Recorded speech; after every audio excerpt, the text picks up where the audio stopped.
Hello, everyone. Welcome to the newest podcast about kayak bass fishing in the nation. If you're here to talk kayaks and kayak fishing, you're in the right spot.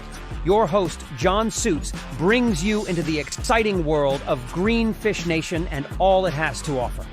We will have special guests from product manufacturers as well as the end users from the ground level angler up to the big boy pros. The show starts right now, so get your paddles ready and let's get started. Hey, everybody. Welcome to Beyond the Paddle tonight. I'm your host, John Suits. I want to thank you for joining us tonight and giving us just a little small portion of your day.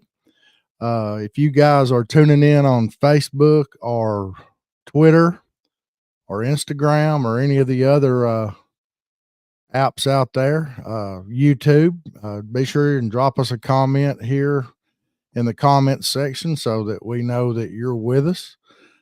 Guys, tonight we're going to be speaking to Matt Simmers. I'm going to go ahead and bring him on the podcast. I'm going to add him up here beside me. Hey, Matt, you'll have to undo your mic and all that good stuff. How are you doing, Matt? I'm doing wonderful. Well, good deal. Well, I'm glad you could join us here at Greenfish Nation. It's always a pleasure to have new fishermen. I understand you guys had a pretty tough tournament out there in North Carolina this last weekend. Pretty miserable, nasty, unfisherman-like weather, huh? Yeah, you could say that. I'd say it kind of sucked. Fished a lot of tournaments, but that one takes the cake for embracing the suck. Yeah, I knew you said it was the worst tournament that you've ever fished in.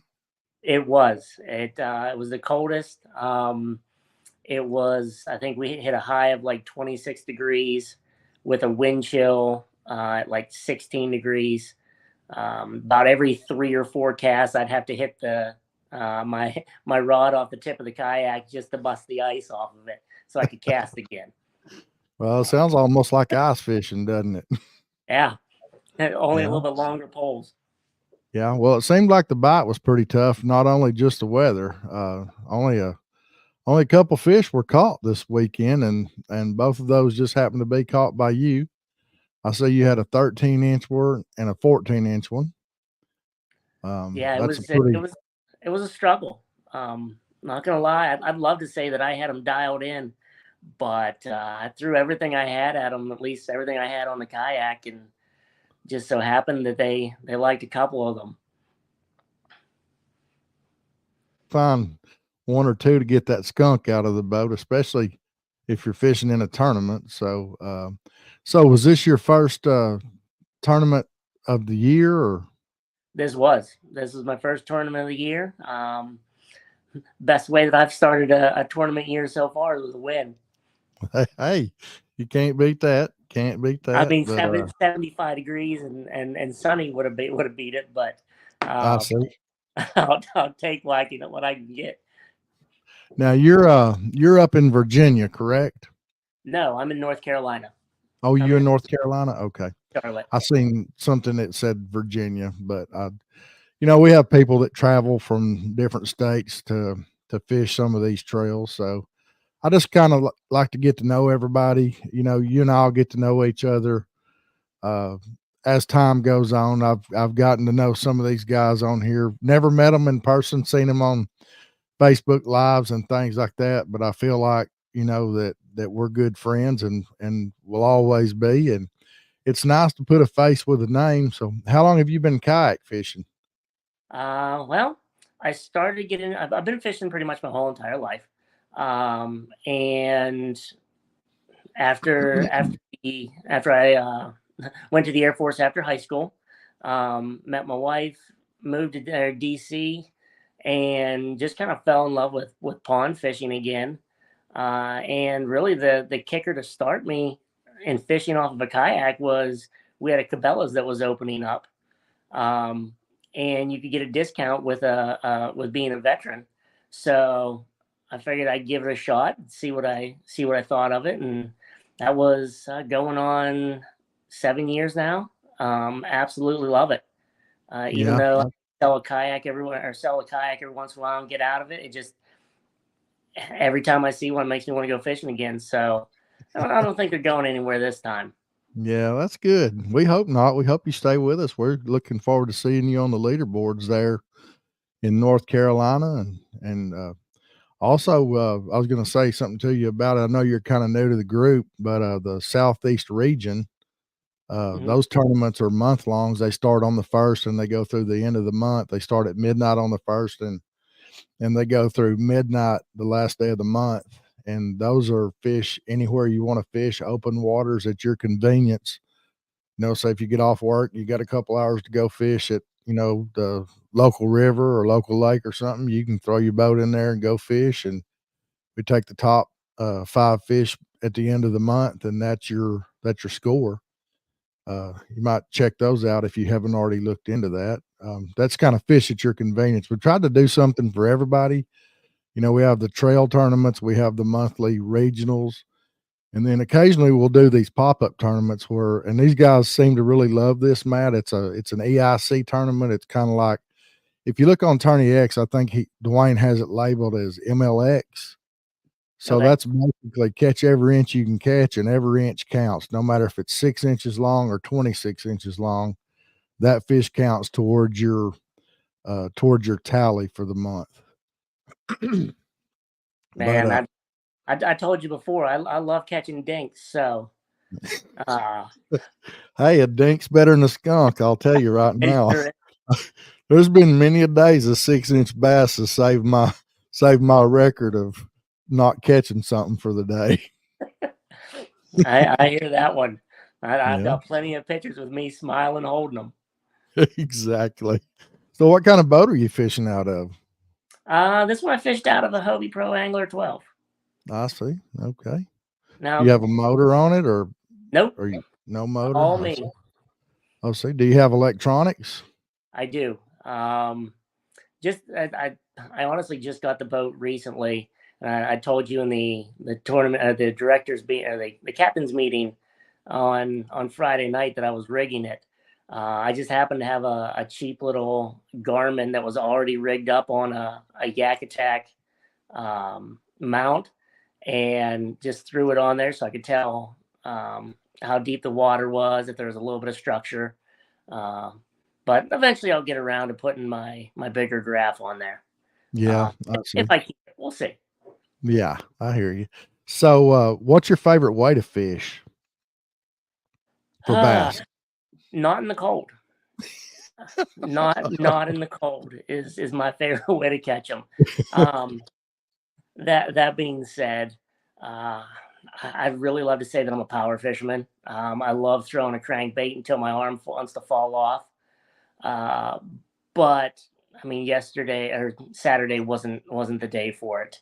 It was getting to the point where it was cold enough that it was starting to I don't want to say freeze your reels, Yeah, um, but it was almost to that point where I stopped even picking up the bait casters, because even with the wind at your back, it was just so cold that they were only going 20, maybe 25 yards as yeah. cast The as grease, far as the I would, grease was getting thick on them, wasn't it? getting real thick. Uh, It's like bacon grease after it was sitting for a couple days. Yeah. The reason I was asking you about your electronics is tomorrow night here on Beyond the Paddle. I've been advertising it, but I wanted to tell you about it. I'm going to have MLF Pro Jeff Sprague. He's here from Texas. Fished on the same lake as he fishes on a lot here in Tawakoni, and I run across him in lots of places, Lake Fork, Lake Tawakoni, when he's home off the road. He's going to be on here tomorrow night. I had a question last week about, do you understand your electronics? Yes or no? Maybe. Could you learn from somebody if they spoke about electronics? Which I'm a firm believer that if you listen to somebody, you'll pick up, even if it's just one little morsel, then that's something you can use. So Jeff's going to be on here tomorrow night at 7:30 my time Central, and we're going to have a discussion about how to maximize your electronics, and put those fish at the top of the leaderboard. And we're going to talk about everything from basically the old school Lowrance flashers all the way through the new forward facing and now rear facing sonar. A lot of these guys are putting rear facing sonar on their boats as well. I think you'll see more of that this year, but we're going to do that tomorrow night. But getting back to you, so you've been fishing quite a while. You seem like you really enjoy the kayak atmosphere. How are you going to be adjusting and planning for the next tournament? What's your strategy, or how do you go about pre-fishing, or how do you figure things out? Well, this will be my first time fishing a bunch of the lakes on the Carolina Trail, short of Mountain Island Lake and Lake Norman. So first thing I always do is pull up Navionics, kind of get an idea of where I might want to fish, and in relation to how close they are to a public launch. Let's face it, that's a lot of kayak fishing, is how close you can get to the launch and not have to make a 4-mile trek to one spot that may or may not hold fish. Right, right. So Luckily, you're going to do some map studies. yeah, for the first part. Always look for some, at this time, look for some creeks. Hopefully find a little bit warmer water. Just to where they come into the main lake channels. Yeah. Just try and find some points is the big thing. If I can find some bluff walls, some big rocks maybe, hopefully to find a little bit of heat. But I don't know. I mean, there's always something about throwing at docks. So Right.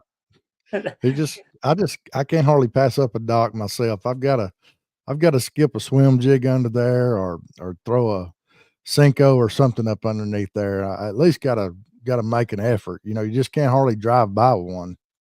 no, it's rough, especially if you Yeah. know where you want to go and you got to pass them on the way. Yeah. Well, all right, man. I appreciate you jumping on here with me tonight and talking about things. And I look forward to talking with you many, many times in the future. Just wanted to jump on here and kind of get to know you and let everybody else get to know you. I hope to see your face on that leaderboard a lot and your name. We have a national coming up in October that everybody's fishing for points. I don't know if I went over the point system with you, but it's 50 points per entry, and then it's 1 point per inch. So, that's kind of the way that works. So, and those will all add up. We're going to have Angler of the Year from each trail and each region. So, you very possibly could be the Angler of the Year of the North Carolina Trail and of the Southeast region. Depends on how your fishing goes. As long as those boys from Texas putting up a 22-inch hog aren't in the same region. Well, they're not. They're in the big three regions. Texas, California, and Florida are in the big three region. Then we got the Southeast, the Northeast, the Central, and the Western division. So, yeah, I felt like it wouldn't be fair to, I'm not knocking any other state's size of their fish, but truthfully, Texas, California, and Florida maybe not have bigger fish per se, but you have an opportunity to catch more of the bigger fish in those states, I believe. I would have to agree with you. Longer growing season. Yeah. Well, have you got anything else you want to talk to us about tonight? Just I really do love the sport of kayak fishing. There's something about being up close and personal with the fish. You just can't get in a boat. I'll fish off my pontoon occasionally, but I still find myself thinking, man, it'd be nice to be up that creek right now on a kayak. So I don't know what it is. A lot of people think I'm crazy. If somebody told me they were going out on Saturday in sub-freezing temperatures, I'd probably say the same thing. I really do enjoy Unless it. you were a kayak Having me fisherman. on here. Yeah. Yeah. Hopefully if I'm on here again, it's because I'm doing something right. Hey, that sounds good to me. But well, man, I really have enjoyed it. I hope everybody will tune in tomorrow night for Jeff Sprague. I think he is a wealth of knowledge as far as electronics go. Also, next Tuesday night, got a real interesting fella on here that is, I call him the swim bait and the bass bait guru of Texas. His name is John Shin. He has a Facebook page called Big Bass Blessings. And if you're not a member of that place, you should be, because this guy is has unfathomable knowledge of what baits to use, when to use them, how to use them. It doesn't matter if he's standing on the bank, if he's in a kayak, if he's fishing out of a bass boat. Man, he has got these fish figured out. He's on a quest right now to set the Texas state record smallmouth. He's wanting to catch a 7-pounder, which is, I mean, that's a pretty good fish no matter where you go in the U.S. He's on them pretty good here in Texas. He fishes in a lake here in North Texas that's got some smallmouth in it. And man, when he gets on them, he's on them good. So, but well, Matt, if you don't have anything else, I'll get off here and let you go. I will say this before we go though, guys. I've had several of you comment. If you're on Facebook, you have to Facebook to drop your name on my comments. I've got several comments over here, but I don't know who put the comments because it just says Facebook user. So you have to give StreamYard permission to drop your name so that we'll know who it was. But guys, I want to thank all of you for joining us tonight. Matt, again, I appreciate you very much. I wish you the best of luck this year. And in kayak fishing, whether you're fishing with us or someone else, love to have you here and fish here. But you know, no matter where you're fishing at, guys, I want to wish all of you luck, because I want everybody to be successful. I do this for fun, and I want everybody to be happy while they're doing it. So, well, Matt, I'm going to let you go, and hope you have a good evening, and we'll talk to you later. Okay. All right, sir. I appreciate it. All right. Take care. Have a good one. Guys, that's it for the show tonight. Thank y'all for joining us. I'm about to get out of here myself, see if I can't get a little rest. It's been freezing cold here in Texas for the past couple of weeks. Now it's just cold and wet. That's what we got in store for tomorrow. Until next time, guys, I'm John with Greenfish Nation here on Beyond the Paddle. I want to wish you guys tight lines. Thank you again for joining our podcast. We appreciate your continued support. Don't forget to subscribe to us on YouTube at Bass Fishing with Greenfish Nation. Check us out on Facebook at the group Greenfish Nation Kayak Tournament Series, Trails and Challenges. We can also be found on Twitter, Instagram, and TikTok under the handle Greenfish Nation. Thanks again, and until next time, I'm John, and I want to wish you tight lines, guys.